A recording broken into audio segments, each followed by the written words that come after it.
de la mañana, los tiempos cambiaron radicalmente, vivimos en una ciudad muy violenta, además llena de indolencia, donde nuestros hijos no parecen estar seguros ni dentro de la casa.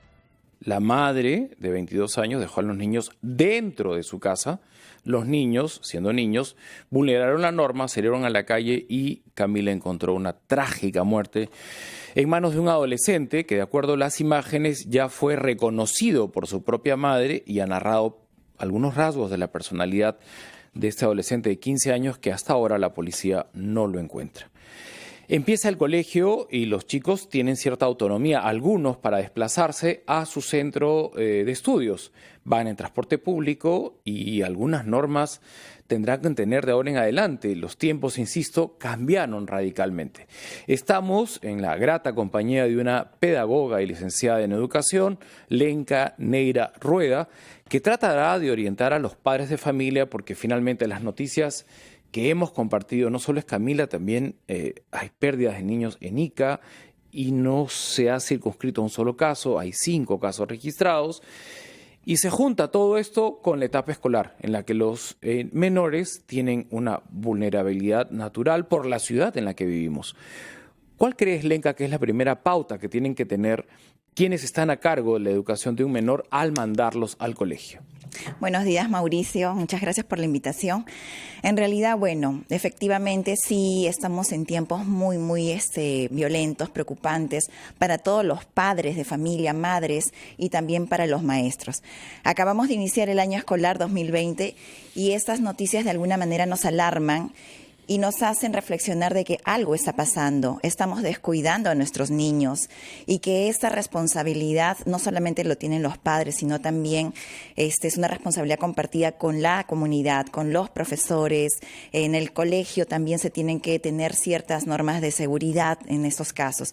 Ahora, en cuanto a los padres, nosotros tenemos que entender que niños pequeños, ¿no? De 10, de 9 años, no pueden tener la responsabilidad completa de cuidar a niños más chiquitos, ¿no? Entonces, si bien de repente no tenemos a un familiar que nos pueda apoyar, pero tenemos que ver la forma que la seguridad, la integridad física y emocional de nuestros niños priman de todo, ¿no? Entonces, definitivamente, estas noticias nos entristecen muchísimo, pero sí tenemos que estar alertas.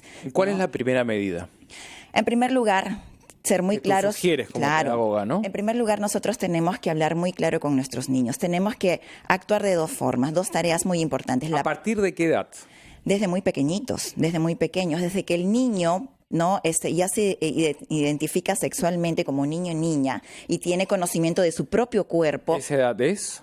3 años, alrededor más o menos de esa edad, tiene conocimiento de su cuerpo y que nadie puede invadirlo, que nadie puede tocar y que él, por ejemplo, a esa edad ya maneja un lenguaje, puede expresar que no le gusta, ¿no? O si tiene algún sentimiento incómodo o se asusta por alguna cosa, puede comunicarlo. Entonces, es momento en que nosotros ya tenemos que abordar con ellos medidas de seguridad, ¿no es cierto? Por ejemplo, explicarle de que no puede, de alguna manera, irse en compañía de algún extraño, que si algún niño más grande, algún familiar, algún conocido cercano, ¿no? Intenta tocarlo. Comunicación es algo fundamental. Fundamental. O sea, a partir de los 3 sentarse y explicarles por supuesto, que nadie puede vulnerar, tocar ni violar la privacidad de su propio cuerpo. Ahora, cuando van en un transporte público, ¿no? Se supone que el transporte público es seguro. Tú no tienes por qué tener en cuenta que dentro del bus o al bajar del bus hay un depredador, ¿no? Uh-huh. Lamentablemente la ciudad cambió y los hay en las puertas de los colegios, en el transporte público. Como un chico que ya va al colegio 7, 8 años o 6 puede ser de alguna manera empoderado por si enfrenta esta situación, que es posible la tengan que enfrentar. No, en realidad sí, hay que darle bastantes herramientas para que pueda enfrentarse a ese tipo de situación. Lo primero, sí. Subimos la edad ahora, nos ponemos en una situación exacta que es la calle, ¿no? No tienes movilidad escolar privada, sino transporte público y el chico se va en el transporte público al colegio. ¿qué les aconsejas a los padres y a los chicos finalmente para protegerse y estar empoderados? Primero, estar alerta a cualquier persona que de repente tiene actitud sospechosa, ¿no? También, por ejemplo, cuando inician una conversación de un momento a otro, un desconocido, qué tipo de conversación, ¿no?, se esté dando, ser muy, muy observador, ¿no?, de la persona que se le acerca, y en realidad, ¿no?, tratar en lo posible de evitar justo en estos lapsos de transporte, ¿no?, del colegio a la casa, de irse, desviarse, de caminar por lugares oscuros, a solas, ¿no? Eso es muy importante. Para finalizar, ¿percibes que somos una sociedad lo suficientemente sensible como para cuidarnos y protegernos entre nosotros? Yo recuerdo, por ejemplo, esta jovencita que grabó a un hombre mayor, me parece que de 80 años, que se empezó a masturbar delante de ella, y por más gritos que dio dentro del transporte público, nadie la ayudó, se quedó en solitario, ¿no? Nadie finalmente tuvo el tino de decir qué le pasa al señor o increparlo o solidarizarse con ella. ¿Qué podemos hacer de ahora en adelante? Yo creo que el tema de cuidarnos entre nosotros no se ha desarrollado tampoco. No, hay mucha indiferencia, en realidad, al dolor ajeno, ¿no? Como no nos toca, no nos duele, entonces a veces no se voltea a otro lado, pero ese es un trabajo que tenemos que hacer en casa y también en las escuelas. Por eso mencionaba, es importante, ¿no?, entender de que es una responsabilidad compartida, y cuando los padres fallan, es la comunidad, es la sociedad que tiene que actuar, es el Estado también que tiene que actuar.